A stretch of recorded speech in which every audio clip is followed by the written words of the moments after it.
It was just a show that I wanted to listen to myself, and it didn't exist. And so I made it.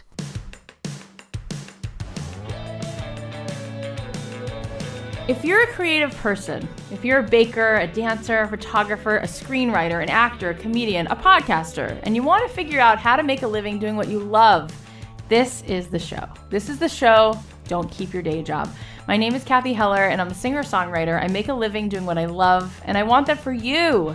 This is the show that's going to help you do that and give you not only inspiration, but some real-life strategies. This is going to help you figure out how to take your creative passion and turn it into a profit. Thanks to VideoBlocks for supporting Don't Keep Your Day Job. Get a free 7-day trial by going to videoblocks.com/dreamjob. Remember, they are giving away 7 days of VideoBlocks, so you can try it out and explore this new collection for free. Go to videoblocks.com/dreamjob. Thanks, VideoBlocks. Hey guys, this is Cathy Heller, and welcome back to another episode of Don't Keep Your Day Job. This morning I was taking a walk, and I was thinking that so often people don't go ahead and do what it is that they want to do, and we've talked about all the reasons why, and I think there's two things going on. Number one, people want to avoid pain, and so they'd rather stay in their comfort zone because it's so uncomfortable to think about facing their own inadequacy or where do you start. It's so overwhelming. But the second thing is, I think that, as I said before, purpose is the opposite of depression, and everyone is longing truly to feel a sense of purpose and to feel like they're aligned with what they're here to do in this world. And I always tell you that that's your job every day, to figure out why are you here and what do you have to contribute. And I think part of it is people think, well, why is that so important to be baking or knitting or painting? And why would the world be such a better place if I do what it is that I love? Why is my passion going to be something that actually makes a difference? And I want you to think about this for a second. Imagine the world without any art. Imagine the world without music. Imagine the world without bakeries. Imagine the world without stationery stores that you look through and you see all these cute little gifts and items. Imagine the world without color, basically. Imagine the world without clothes. Imagine the world without stores like Anthropologie and candles and spas.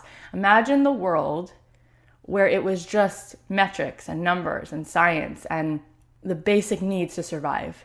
There's a great quote from Dead Poet Society, and Robin Williams, of all people, he has this quote, and his character says, "We don't read poetry because it's cute. We read and write poetry because we are members of the human race, and the human race is filled with passion, and medicine, law, business, engineering, these are noble pursuits and necessary to sustain life. But poetry, beauty, romance, love, these are what we stay alive for." And he goes on to say, like, if you're here in this world, your job is to contribute a verse of poetry. Your job is to add to that tapestry. So I hope that when you're feeling those moments of loneliness and emptiness, instead of looking for the next haircut or the next outfit or the next thing that is going to fill you up from the outside, I hope you'll spend a little bit more time looking at how you can go ahead and do more of what you love. And remember that we really do need it. The oxygen of this world is all of the color and the music and the art, because artists are the people who have the courage to feel, and they put that into a song, or they put that into a painting, or they put that into another craft that they're working on. And that expression and that color is what allows other people to feel their feelings. And where would we be without it? Every time I've ever gone to a Broadway show or a movie, or I listen to music, or I go to a museum, or I'm walking through some beautiful store, or I'm at a spa, or I'm doing something that has to do with my soul, that has nothing to do with my basic needs, that's when I come alive. That's when I start to feel things, and that's when I have epiphanies, and I can understand things in a new way and see the world in a new way and learn and grow. And you are here to do what you love. And as you continue to contribute what you love, you're going to help the world to feel, and you're going to help people to feel alive in a way that they only do when they are breathing in other people's expression. I've loved getting all these amazing emails, and you guys are sending me examples of your work. I'll be talking about my favorites on next week's episode. I already found a few that I love. If you guys want to send me a sample of your work, go to No Day Jobs. That's NODAYJOBS, nodayjobs.com, and you'll get instructions on how to send me a sample of your work. And I will be talking about my favorites on next week's episode. So go ahead and get the instructions and sign up. Also, I am so excited because I'm launching another resource for you. So I've been thinking about creating some kind of a more in-depth course, and I was also thinking about creating more of a platform so that I could talk to you. I've been doing these pop-up video sessions where I'll talk to like 15 people in a group call on video chat, and I will hear what you want to do and give you some feedback, and I really like doing it. So I wanted to help you guys more and create more of an outlet for you to share what you have in mind and for me to give you some feedback. I know that after you listen to an episode, I hope that you might be excited and you have all these ideas, but then maybe you get overwhelmed the next day. You're not sure how to implement it, but I want to actually see you make change. So this time next year, I want you to feel like there's progress. I want you to take these ideas out of your mind and put them into action and start to get results. So I wanted to come up with other things that I can do to really get to know you. And I've loved doing these pop-up video sessions. So I figured, why not create a platform where I can talk to you more and give you more in-depth ideas and advice and suggestions. And I could also give you some more worksheets and put you in a program where you would be accountable and have assignments. So I'm really excited to dive into that. So in addition to the podcast, if you also want to meet up with me once a month for a few months over video chat, and you want to get some specific feedback step by step, you want me to sort of streamline everything we talk about in the podcast and put it into a course and worksheets and assignments, and you also want to meet up with me, I've decided to make the course very, very affordable. I want every single person to be able to afford it.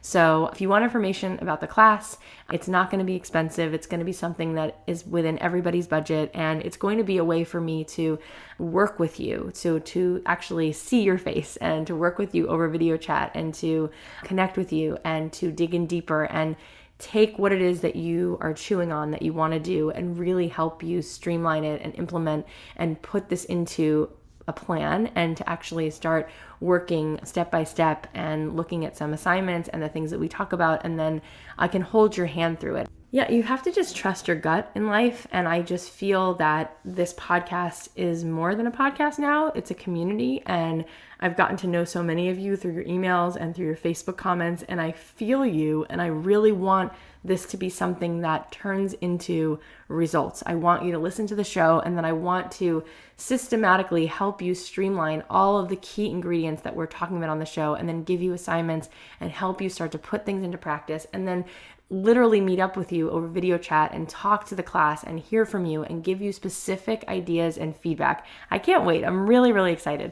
So if you want more information about this class, if you want to get on my mailing list, if you want instructions on how to send me your works, because I'm going to pick my favorites and talk about them and the people who created them on next week's show, go to nodayjobs.com and sign up, and then I will send you back instructions to send me your work. And then I will also send you all the information on my class, and you guys can start enrolling, and then we will start the course and start diving in, and it'll just be an additional resource.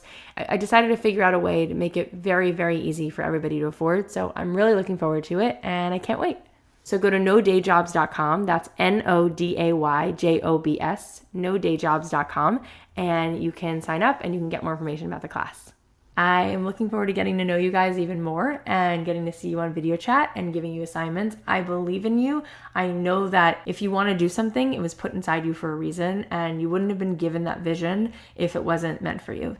Thanks to VideoBlocks for supporting Don't Keep Your Day Job. Get a free 7-day trial by going to videoblocks.com/dreamjob. So VideoBlocks is an affordable subscription-based stock media site that gives you unlimited access to premium stock footage. VideoBlocks has one of the fastest growing, largest stock video libraries with over 3 million videos. They have After Effects templates and motion backgrounds. This includes the only contributor marketplace that gives 100% of the commission back to the artists. It's very cool. I have been so excited because every time I go on there, whatever it is that I'm searching for, they already have videos for. So I was looking up videos of Florida State University where I went to college, and they have videos of Tallahassee and videos of school, and it took me back. And I was searching for videos of where I grew up, and they had videos of Boca Raton, Florida, and they had videos of outer space, and they even had stop motion videos, which I thought were really, really cool. You can search by topic like love or hero, or you can search by a word, a proper noun. It's really cool. So I've teamed up with VideoBlocks, and they're offering us all 7 days of a free trial. And don't forget, downloads are yours forever. So even after your trial ends and 100% royalty free, you're going to get to keep all that. So go to videoblocks.com/dreamjob or click the link in the description box. That's videoblocks.com/dreamjob. I am so excited to have Mignon Fogarty on the podcast today. She's one of the people I looked up to for so long. She's one of the best at what she does. Her podcast was named one of the best in 2007 by iTunes. She's been on Oprah. She has a best-selling book. And not only does she do the podcast Grammar Girl, but she also started a whole network of podcasts. She's definitely an inspiration. She's so great at what she does. If you guys have not listened to Grammar Girl, you definitely want to check it out. She had an audiobook and Oprah Magazine listed it as one of its must-hears. She's just fabulous and I'm so glad she's here. We're going to dive in and hear her story. All right. So I'm so happy that you're here. I am such a fan of your podcast. It is so inspiring what you're doing and how you've built such a loyal following. Cathy, thank you for having me. I'm excited to be on your show. Oh, that makes me so happy. So we want to start at the very beginning. So when you were a kid, did you love grammar? Like, where did this start for you? I didn't love grammar, but I loved writing. I grew up in Seattle, and it rains a lot there. Mm-hmm. And so you may have heard that. So my mom would take me to the library a lot for little classes because, we couldn't play outside that much. So I remember going to poetry classes and story writing classes at the local library, when I was 5 and 6. And I just always really loved that. I really loved writing. Wow. And I worked at my school newspaper, and I worked at my college newspaper, and I worked at the local newspaper doing layout, actually not writing. And the other thing I remember, I didn't remember this until recently, but when I was 8 or 9, my grandpa got me a little recorder, and I would go around my house recording myself, pretending to interview people. Oh my gosh. I guess I was an early podcaster. That's so cute. I could just totally see you doing that. So did you ever think when you were working at the paper or writing or using that little handheld device, did you ever think one day you were going to be doing something like this as a job? No, I mean, this wasn't even a job back then. It's so new. Right. I thought I would be a newspaper reporter. That was really what I thought I would do or hoped that I would do. So what happened next? When you went to college, were you thinking to study journalism? What was going on then? Well, I did. I studied English and I worked at the paper. But I was the first person in my family to go to college. And so although I had these dreams, getting to college really was the dream. And when I graduated, I didn't know how to go about getting a job. I didn't know how to network. I didn't know how to ask for informational interviews or any of the things that now seem, so obvious, or maybe kids get more training, but I just had no idea how to get a job after college. And so I ended up doing a series of random things. I sold signs and I worked for an insurance broker and I just had all these odd jobs. And then I actually ended up going back to school in science because I thought that I wanted to be a science writer. And It took this interesting detour through science that ultimately brought me back to doing a science podcast, which was the first podcast I did. And tell us about that. When was that? Oh, gosh, that was in probably around 2000 because I dropped out of grad school at Stanford to join .com startups, and they all went out of business. And I ended up freelance writing and editing as a science writer and editor. And I loved NPR's Science Friday, and podcasting was this new thing back then. So I started a science interview podcast back in, I think it was 2005, 2006, and did that for about 8 months before I ended up switching to Grammar Girl.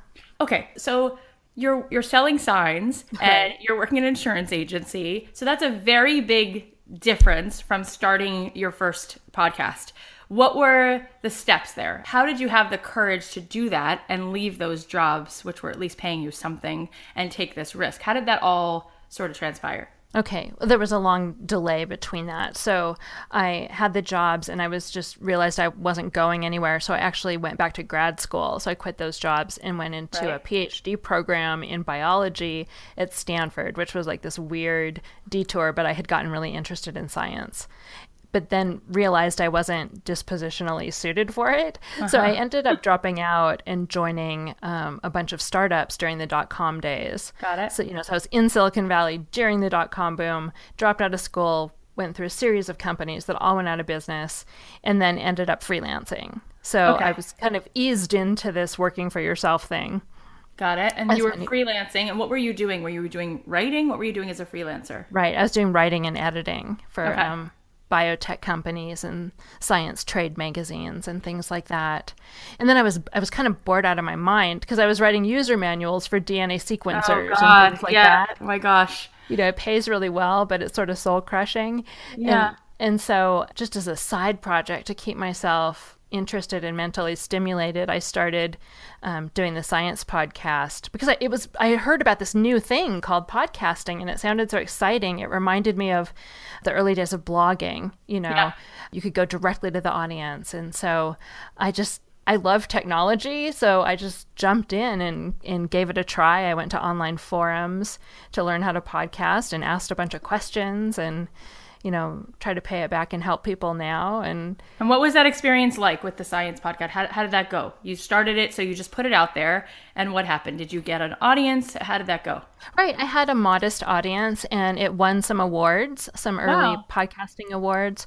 But because I was working as a freelance writer, I knew that it wasn't a good financial situation. It was taking me about 20 hours a week to produce this podcast because it was a lot harder to do interviews back then. And I had a co-host and we were scheduling guests and it was tons of editing that I was doing myself. I see. And so, and there wasn't the ad platform like there is today for podcasting. So we'd have an ad occasionally, but when you're a freelancer, time is money. So I was definitely losing money on that enterprise, but I had grown to love podcasting.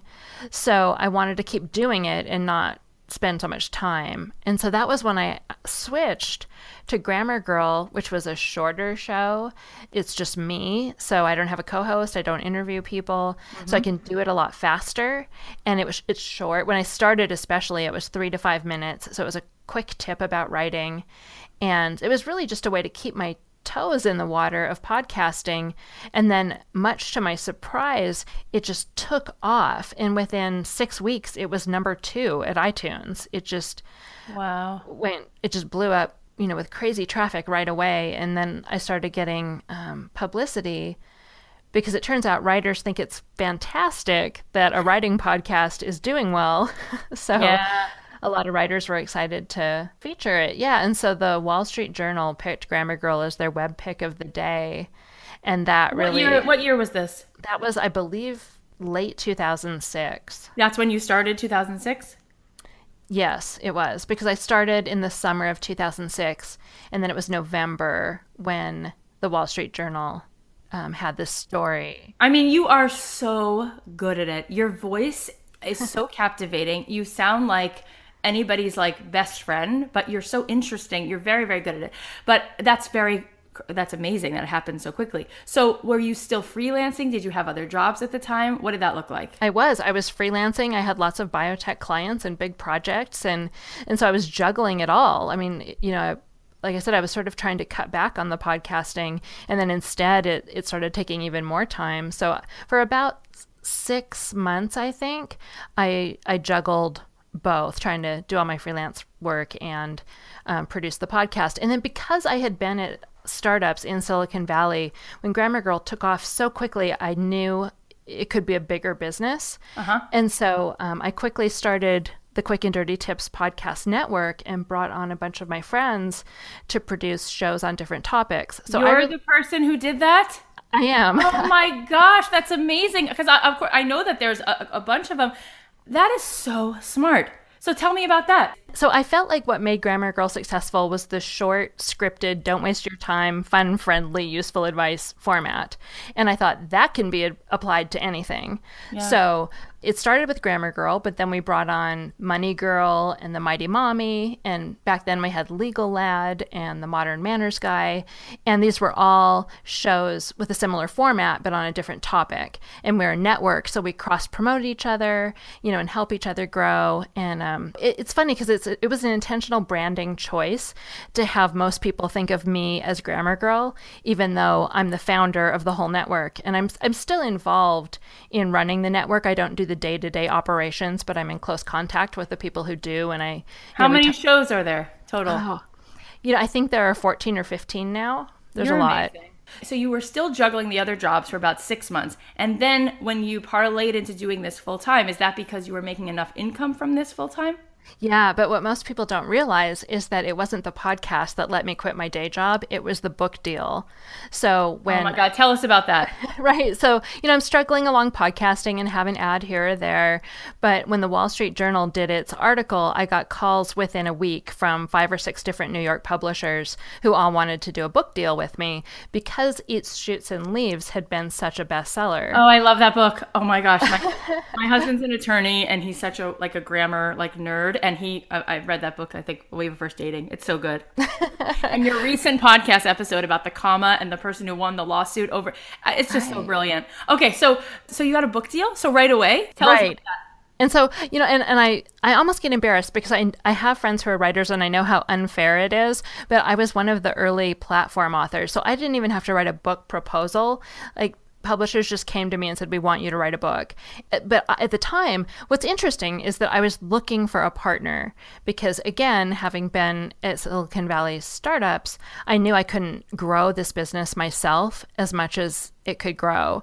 That I needed a partner with capital, with money. Yeah. So I was looking for a partner. And I talked to a number of the publishers at the time, and it turned out Mignon, who I ended up partnering with and doing my book deal with, they really got what I wanted to do with Grammar Girl and with Quick and Dirty Tips. They saw the same way I did that Which it could was be. What? Tell us everything. What do you mean by that? So, at the time, it was just the podcast and a bare bones website. Yeah. But, I knew it could be games and newsletters and a really big, well-functioning website, and that I could give talks. And, at the time we could do game shows, there's just. Oh my God, you're so smart. Let's think, this is like the most delicious thing to listen to. I don't know if you realize it, but you're so bright. It's so smart. Okay. So they came to you, and then instead of you just saying, yeah, let's do a book, you said, wait, I have all these other ideas.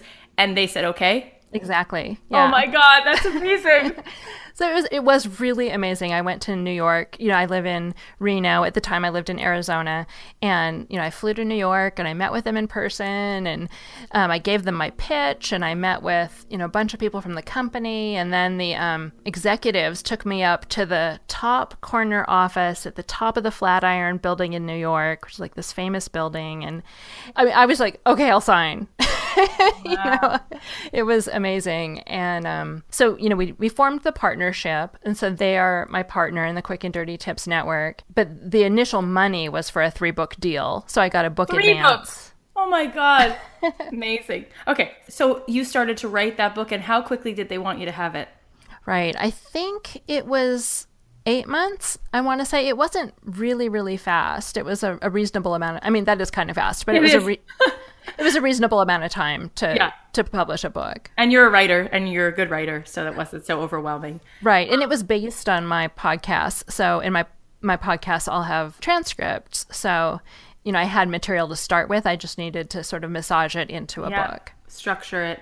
So you do that, and that was the money, that was the seed money that you lived on that took you through that first 8 months. And then how did the book do? The book was a New York Times bestseller. It was it was an amazing experience. And I credit my fans, the podcast listeners, because what a lot of people don't know is that to make the New York Times bestseller list, it's really based on how many books you sell in a 1-week period. Wow. So what you really need to do to get on the list is have everyone go buy that book in the same week. Wow. It's not the total sales over a year or anything like that. And so, wow, I didn't know that. That's very, very interesting. Yeah, so I talked about it in my podcast, and I let people know that it was going to happen and that it was upcoming. And then when I said it's for sale, people went out and bought it. And how many listeners did you have at that time?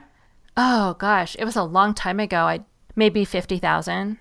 That's a lot. 50,000 per episode is already a lot. Yeah. Okay, so that's huge. To start with that's significant. So then you launched the book. Now other podcasts are happening at the same time. When did that start, the other ones in your network? Well, the other one started right away. So right away. I had 5 or 6 shows in the network by the time I partnered with Macmillan. Oh my God. And then what was also interesting is then we went through this sort of like this really difficult growth period where, I was becoming much more busy, but at that time I was still managing the day-to-day operations of the network. Oh, that's too much. And we were growing and bringing on new shows, and I was editing everyone's scripts. And Oh my God. Wow. and so I think it was 2009 when then I renegotiated my partnership with Macmillan, and they took over much more of the day-to-day operations. And I stepped back from being sort of the top decision-making person so I could focus more exclusively on Grammar Girl, because it became really clear that just needed to happen. Yeah, yeah. So since 2009, you've been doing that, and it's grown to be, I mean, it was already sort of there from the beginning, but it's one of the most popular podcasts overall, not just in your category, like overall. I know because when I started this podcast in January, there were like 3 podcasts that I looked up to as sort of a go-to and what I thought was really well done and brilliant and creative. And this was one of the 3. Yeah. That's so nice. I mean, everybody thinks that, I think. So what's your life like now? So another twist in this story is that 3 years ago, I got an offer to be a professor at the University of Nevada in Reno. Wow. So I wasn't looking for a job at all. And so you didn't need one. I didn't need one, and I was busy. But you may remember I was in a PhD program at Stanford. That's right. And at that time, I imagined I would be a professor. I really wanted to be a professor. Wow. And so a radio professor at the University of Nevada in Reno invited me to give a guest lecture in his class, a podcasting class. And I came in, and the students were creating podcasts. And I went around the room, and I explained to how each of the students with their little projects how they could turn it into a business. And after class, the professor said, "We have an open position for someone to do what you just did." Oh my gosh. He's like, "I don't know if you're looking for a job, but it closes in 2 weeks." So can you speak a little bit to that? Because we do have, a lot of listeners who have different creative pursuits, but some of them are aspiring podcasters. What are some of the things that you said to that class about how to turn that into a business? Right. Well, I talked to them about not only relying on ads, but how you have to diversify your source of revenue, because you can't always rely on ads. We have quarters where ads are really light. And in those periods, we rely, we're really grateful that we have book revenue, or that I can generate speaking revenue, or that the web ads pick up the slack when the podcast ads drop off. So it's really about finding as many different ways to make money as you can, so that if one slides or fades, the others are still there to provide a buffer. It's a lot like stock portfolio investing. Yeah, diversifying it. What do you think? I mean, I have my own ideas because I already said how just endearing you are and you're so like fun to listen to. But in your mind, what do you think are the ingredients that make this show so successful? Well, when it started, I thought that it was because it doesn't waste your time, and it's useful, and I try to be entertaining. So you're all those things. Thanks. I mean, especially back in 2006, a lot of podcasts were very rambling, long conversations. I know. I hate that. I really do hate that. I know, and I never liked those. So I was really just making something that I thought I would like. And also, a lot of the grammar advice back then was really snarky and mean. People trying to show how superior they were. I know. Very pretentious. And yours is not. Yeah. And I try to be really approachable. Like, I'm just here for people who want to write better. I just want to help. Like, I'm not going to make fun of anyone or anything like that. So I think a lot of people were comfortable recommending it to a friend because they knew it wouldn't make their friend feel bad. Yeah. It seems like things came pretty easily to you. Is that They correct? did. Yeah. I feel like things came really easy, and then I worked my butt off to keep it going and to make it grow. I mean, the first 3 or 4 years, not only did I not take a vacation, I didn't take a weekend off. I mean, I worked very hard the first 3 or 4 years. Wow. And when you say working hard, is that working on your craft, like working on the writing, or is that reaching out to partnerships? Was that strategizing? What do you think was the biggest piece of that time spent? Gosh. Well, I wrote 7 books in 6 years. Oh my God, that is a lot. Like I said, I was managing all the writers, all the hosts of the other shows Yeah. for the first 3 years. Yep. I wish I could say I was working on my craft. I was just running as fast as I could in every direction, putting out fires. Yeah, this is the thing. I think that people feel, sometimes that if somebody's made it, then they were lucky. But if you're sustaining success, you're working really hard. I mean, things aren't just like that simple. But now you've probably, because you've worked so hard, you don't have to work as hard anymore. Is that correct? Right. Although I feel like I do. I always feel like I'm not doing enough. That's how I feel every second. So I do feel like I need to do more, and I'm not putting enough into my business now that I've had this job as a professor for 3 years. I've been trying to do two ththings at once, and I thought that I could manage it. Yeah. But what I found is I feel like my business really still needs me, and I need to give it more. So actually, and I have loved being the chair of media entrepreneurship at the University of Nevada. It's been just an amazing experience. Yeah. But I'm quitting that job at the end of this year to devote more time to my business. I see. Tell us more. Why does it need more time? It's already successful. What do you think that you're going to be doing with that extra time?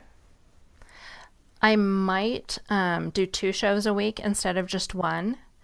And over the last 3 years, one of the ways I've gotten through it is by using guest writers who are amazing. I couldn't have done it without them. And I will continue to use them, actually. But I miss writing my show myself. Yeah. I wouldn't say it's not as good, but it's not the same when I don't do it. And I found that I was outsourcing the part that I actually enjoyed the most because it was the easiest part to outsource. Yep.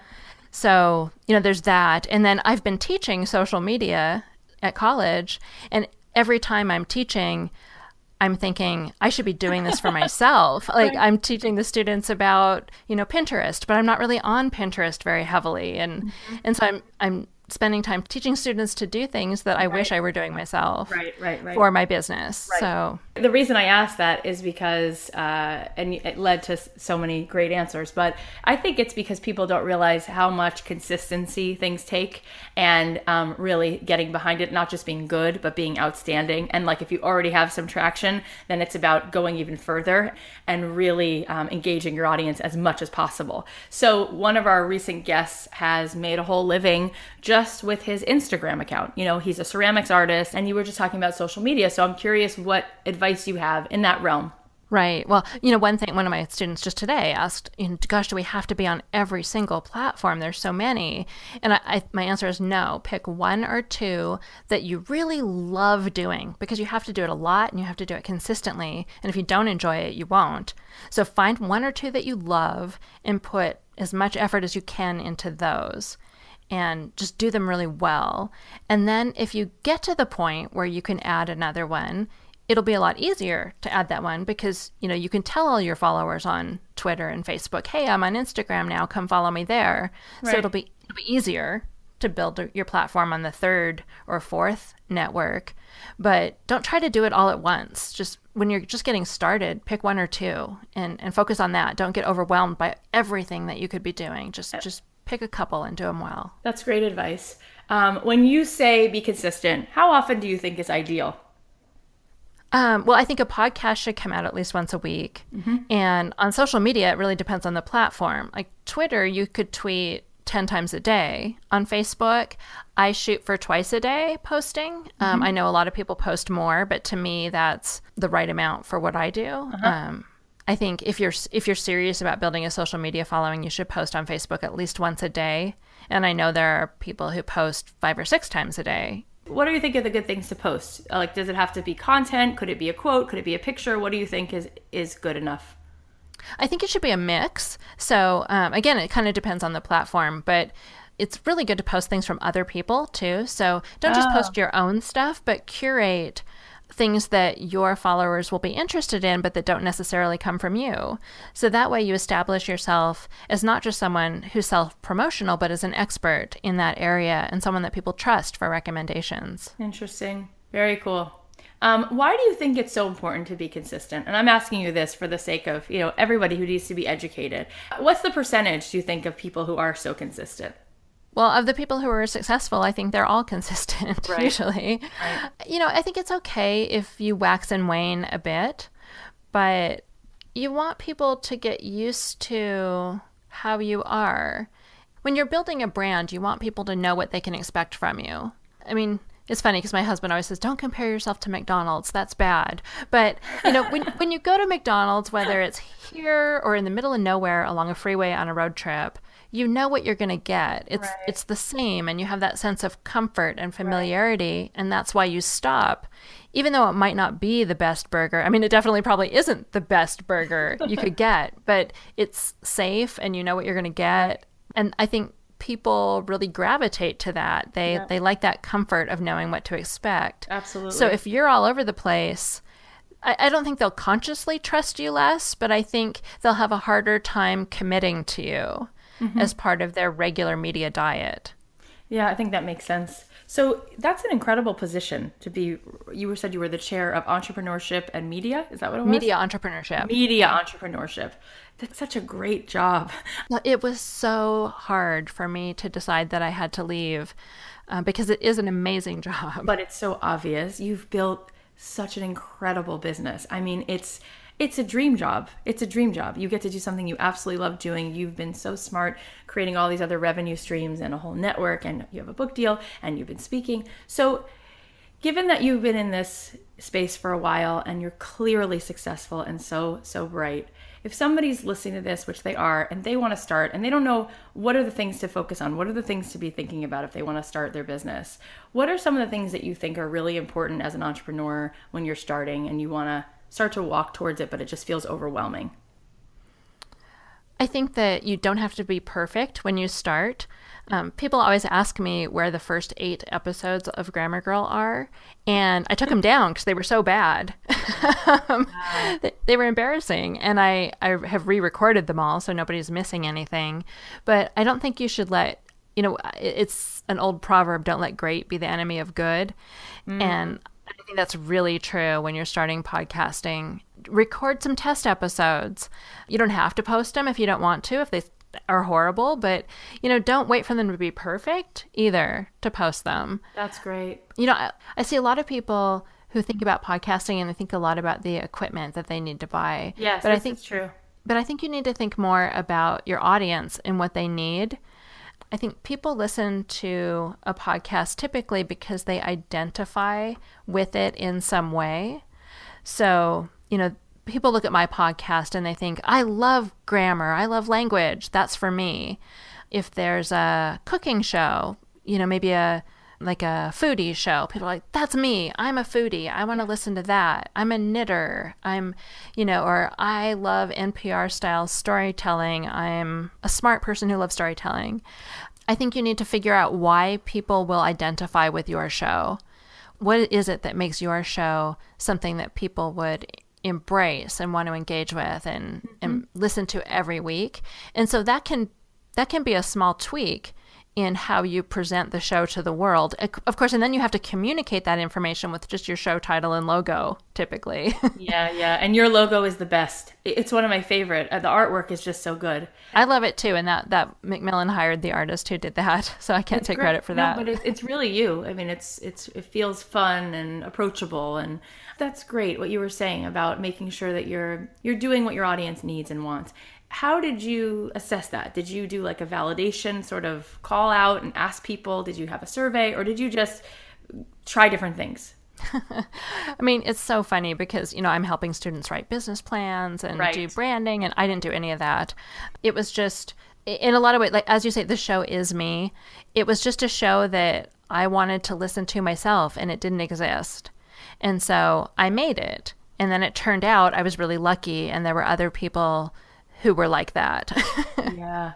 Oh, yeah. So, I have no problem saying I was just really, really lucky at the beginning. I don't know if that's true. I mean, I think the reason it took off is because it's so good. And I think you're so smart. And do you think that you're a little parlay into your PhD? Do you think that any of that is stuff that you use? Do you think that helped you in some way? Oh, yeah. I use it all the time. It was such a broadening experience. In what way do you think that that's helped you? Well, number one, it taught me critical thinking in a way that I didn't learn it as an undergrad. So, I was in science. I'd never really been in science before. And we were reading journal articles and picking them apart and finding where the holes were. So it really turned me into a critical thinker. And that's something I just use all the time in everyday life, whether it's business or not. But then being at Stanford and in Silicon Valley during the dot-com craze and knowing people who started businesses that became just wildly successful, like billionaire level successful, and just seeing, someone who you used to be in class with now doing that all around you. It was just transformative psychologically in a way that is hard to understand or explain. Oh, it must be. I mean, seeing somebody who you were used to sit next to, and now this person's a billionaire. Right. And you worked at those, what quote unquote failed startups, although it seemed that that really helped you in some way become successful. What do you think you were learning from that? I think it opens your mind to what's possible and that you start believing you can do it. And I think believing you can do it is half the battle. Wow. And just seeing that the people who go start companies, they aren't smarter. They're not superhuman. They're just people who work hard and have a good idea and get lucky and take advantage of that luck. I mean, there are a lot of people, when I started Grammar Girl, I was a successful freelance writer. I had a good little business. Right. And there were people in my family, like family friends, who said, why would you give up everything you've worked so hard for to go do this risky thing? Mm-hmm. And there were people who discouraged me from pursuing Grammar Girl. And it's just a mindset. I knew that it was an opportunity that I would regret not trying. And I do believe really strongly in having a backup plan. So when I left grad school, I didn't quit. I took a leave of absence for a while. And, when I started Grammar Girl and committed to it, I had freelance clients that I knew I could go back to if this didn't work out. Yeah. It didn't seem all that risky. I always had a backup plan. Uh-huh. But there are people who wouldn't even take that risk, having a backup plan. And I think being in that startup environment habituates you or makes you much more willing to take risks. Wow. Yeah. I think it's interesting how you look back on your life and all of that played a part. All of it. Yeah, on paper, it looks like a very logical progression, and it was really just more trying different things and following what was working. Right, it's one of those things, even beginning with working at your newspaper in high school, college, like all of that has led you here, all of those things. Don't let fear of people thinking you're dumb or thinking you're pushy or stupid from pursuing your dreams and goals. It's like you have to try. You have to get out there and try. What ultimately is your why? Why do you want to wake up every day and do this show? Because I really feel like I'm making a difference. I feel like I help people. Do you feel like it lights you up? It's fulfilling? You enjoy it? It does. When I sit down to write an episode and I finish it, like I was so happy when I finished my episode last week. I was like, this one is good. Oh, so good. I love that one. I love it. Thanks. Yeah, I loved writing that. And I felt good afterward. It's amazing how that changed the course of this person's life. Like it's so dramatically, it was really powerful. If anyone hasn't heard that episode, go listen. Yeah, $10 million comment. That was just insane. What I was going to say about how much you love it is that Howard Thurman quote. He says, don't ask what the world needs, ask what makes you come alive, and go do that because the world needs people who come alive. So I haven't heard that. I like that. Yeah, I do think that you being the happiest, most creative version of you is an amazing way to serve the world. What's next for you? Where do you want to go from here? You've already accomplished so much.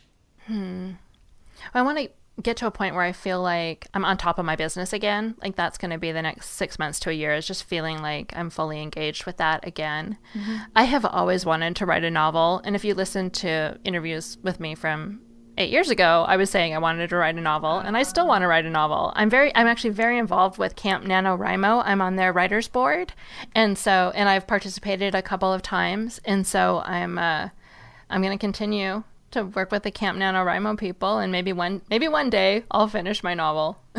Wow, that's exciting. I'm sure you're going to do that. Absolutely. I'm sure it's going to be great. What a delight to have you on. You are a force to be reckoned with. I feel like there's nothing you won't be able to do. It's exciting. Thank you. So thank you so much for doing this. Where can people find you? Right. Well, I think the primary thing that's best is for people to subscribe to my podcast, wherever they listen to podcasts, whether that's iTunes or Stitcher or some other app or or location. And then you can find all my writing, almost all my Grammar Girl writing is at quickanddirtytips.com.